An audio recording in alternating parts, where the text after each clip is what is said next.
Next जो third arch हमारी है वो है पॉइंटेड आर्च। ये बड़ा इंटरेस्टिंग आर्च है, उसका भी डायग्राम मैंने यहाँ पर बनाया हुआ है।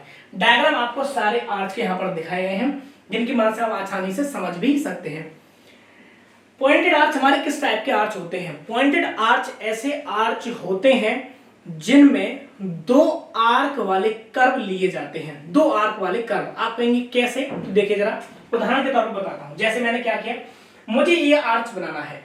अब इसका उदाहरण हम कहां लें, यहां पर समझ लेते हैं, थोड़े से डायग्राम में समझ जाएंगे। जैसे मैंने एक पॉइंट ये है, दूसरा पॉइंट एक ये है। ध्यान समझना है, हमने क्या किया, यहां से यहां तक की दूरी कर लिए। यहां से यहां तक की दूरी हमने एक जो उसमें क्या कहते हैं, जो डी होता है हमारा, जो प्रकार होता है उसमें भरी, और यहां से यहां तक ऐसे मैंने एक आर्क लगा दिया। तो मैंने आर्क लगा दिया, यहां से यहां तक की डिस्टेंस ली, उसी को रेडियस मानकर मैंने क्या किया, भाई ये कितना हमारा, ये स्पैन है। ध्यान दीजिएगा, ये क्या हमारा स्पैन है, और ये स्पैन और साथ ये क्या है, हमारे दोनों स्प्रिंगिंग पॉइंट्स हैं।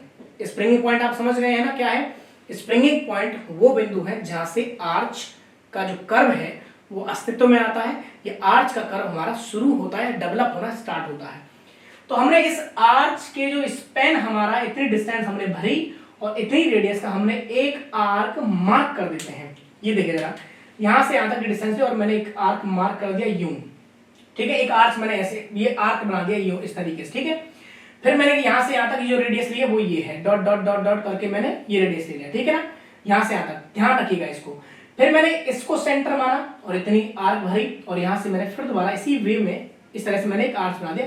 ये जो पॉइंट हमें मिला ये हमारा क्राउन पॉइंट है। ये क्या हमारा क्राउन।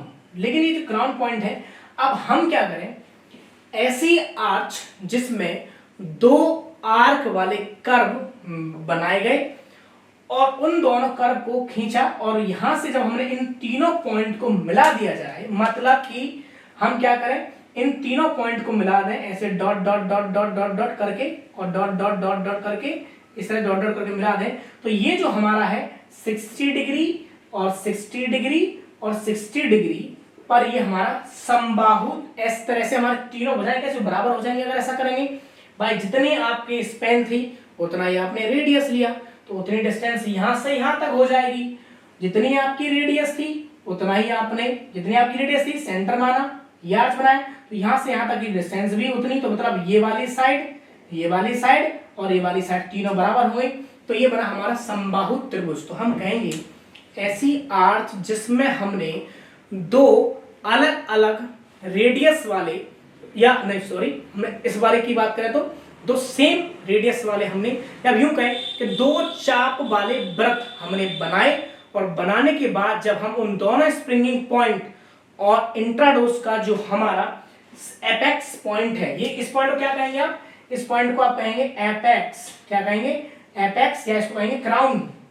और एपेक्स या क्राउन पॉइंट को अगर मिला दिया जाए, और मिलाने पर हमारा या तो समबाहु त्रिभुज बन जाए या समद्विबाहु त्रिभुज बन जाए, ऐसी आर्च को कहा जाता है पॉइंटेड आर्च। और ये इसे गोथिक आर्च भी कहते हैं, और ये दो कैटेगरी में बांटी जा सकती है, इक्विलैटरल या isosceles.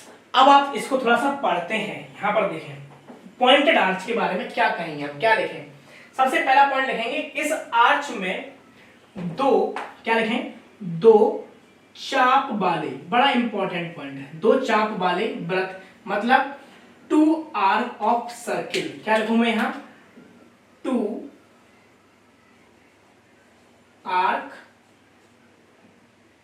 Arcs of circle apex पर मिलते हैं। मतलब ऐसी जो आर्च होती है उसमें दो चाप वाले वृत्त एक एपेक्स पॉइंट पर मिलते हैं, जैसे मैंने अभी यहां पर आपको मिलाकर दिखाया।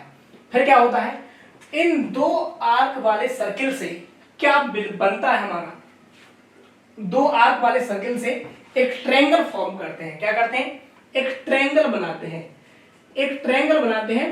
और वो ट्रायंगल हमारा दो प्रकार का बन सकता है, इक्विलैटरल या फिर आइसोसेलेस, यानी समद्विबाहु या समबाहु।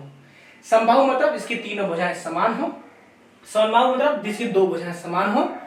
और अगर इक्विलैटरल ट्रायंगल बन गया है तो कहलाएगा इक्विलैटरल आर्च, और अगर आइसोसेलेस ट्रायंगल बना है तो कहलाएगी आइसोसेलेस आर्च। अब बात करते हैं इक्विलैटरल आर्च के बारे में। जैसे कि ये बनी हुई है यहां पर, तो इक्विलैटरल आर्च को अगर हमने यहाँ पर बनाया है तो क्या कर देंगे, जैसे इस आर्च में हम क्या करते हैं, देखें जरा ध्यान से, ये जो आर्च हमारी है यहां से डेवलप होना स्टार्ट हुई, ये वाला पॉइंट जो है, ये वाला जो पॉइंट है, तो इस बिंदु को मैंने कहा स्प्रिंगिंग पॉइंट। इसकी स्प्रिंगिंग पॉइंट जो हमारे दो स्प्रिंगिंग पॉइंट है, मतलब एक ये वाला स्प्रिंगिंग पॉइंट हो गया हमारा, स्प्रिंगिंग पॉइंट हो गया, और दूसरा हमारा स्प्रिंगिंग पॉइंट ये वाला हो गया। दो स्प्रिंगिंग पॉइंट हमने लिए और यहां से लेकर ये दोनों पॉइंट इतनी हमने रेडियस भरी और इतनी इसको सेंटर माना, यहां से एक आर्क लगाया यहां तक, तो यहां पर हम कहेंगे इसकी जो रेडियस है हमारी है वो C1 सेंटर हमारा ये है, और इतनी रेडियस लेके हमने आर्क लगा दिया। फिर इतनी रेडियस लिया हमने, ये वाला आर्क हमने यहां पर लगा दिया, ठीक है ना, ये वाला जो है आर्क, ये वाला ये आर्क हमने मार्क कर दिया यहां पर। ये हमारा जो ये सरफेस जो है किसी आर्क की जो इंटरनल सरफेस होती है, जो इंटरनल सर्कुलर शेप हमारी होती है, उसे हम कहते हैं इंट्राडोस। क्या कहते हैं, इंट्राडोस, ठीक है। और जो किसी आर्क का जो आउटर सर्कुलर कर्व होता है हमारा, उसे कहते हैं एक्स्ट्राडोस। इंट्राडोस और एक्स्ट्राडोस के बीच में जो हमारी परपेंडिकुलर डिस्टेंस होती है, मिनिमम डिस्टेंस होती है, उसे हम कहते हैं आर्च रिंग कहते हैं, या फिर जो पूरी आर्च रिंग हमारी सर्कुलर रिंग है, या उस इंट्राडोस और एक्स्ट्राडोस के बीच में मिनिमम डिस्टेंस होती है, परपेंडिकुलर जो डिस्टेंस होती है उसे हम कहते हैं डेप्थ ऑफ आर्च या फिर थिकनेस ऑफ आर्च। तो यहां से हमने क्या किया, ये सेंटर माना, यहां सेंटर माना, रेडियस लेके आर्च बनाया, एक आर्क ये हो गया, फिर इसको सेंटर माना, इतनी रेडियस ले, इसको आर्क बनाया। ये हमारे जो है एपेक्स पॉइंट, ये क्या हमारा एपेक्स पॉइंट हमारा ये है, या इसको आप कह सकते हैं इंट्राडोस का क्राउन पॉइंट। क्या कह सकते हैं, क्राउन पॉइंट हमारा, क्राउन पॉइंट। हालांकि क्राउन पॉइंट ऑफ इंट्राडोस कहूंगा यहां पर, क्या कहूंगा, क्राउन पॉइंट ऑफ इंट्राडोस, ठीक है ना।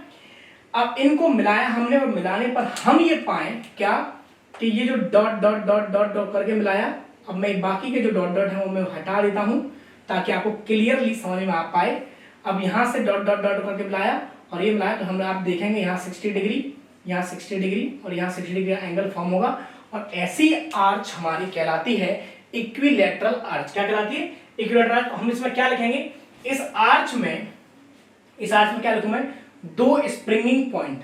कौन से, मेन रोल किसका है, दो स्प्रिंगिंग पॉइंट तथा किसका, हमारा इंट्राडोस, तथा किसका, इंट्राडोस सरफेस, इंट्राडोस सरफेस पर क्राउन पॉइंट मिलकर एक इक्विलैटरल ट्रायंगल बनाते हैं, और यह है हमारी टू सेंटर्ड, कैसी है, दो टू सेंटर्ड आर्च है, और यह एक पॉइंटेड आर्च का उदाहरण है। किसका है, पॉइंटेड आर्च का। उम्मीद है कि पूरी तरीके से अच्छे समझ में आ गया होगा कि इक्विलैटरल आर्च हमारी किस तरीके की होती है, ठीक है।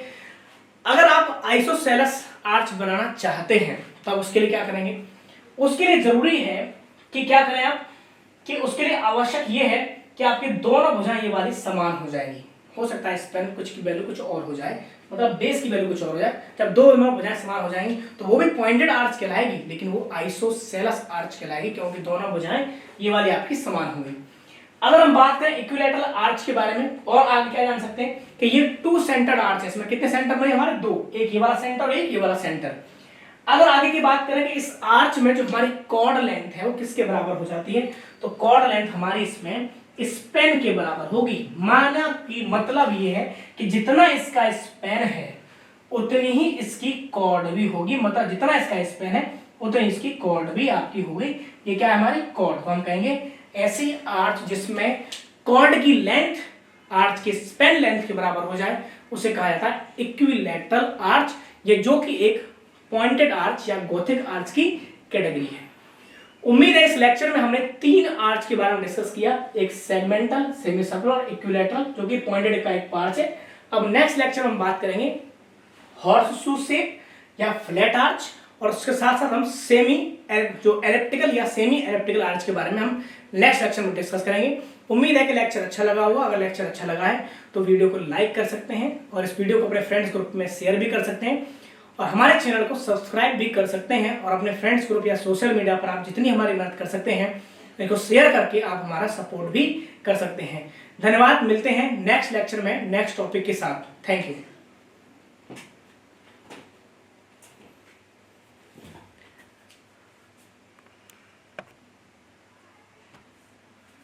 किसी भैया को अगर स्क्रीनशॉट लेना है तो ले सकता है। मैं अलग तरीके से इसको जूम कर दे रहा हूँ।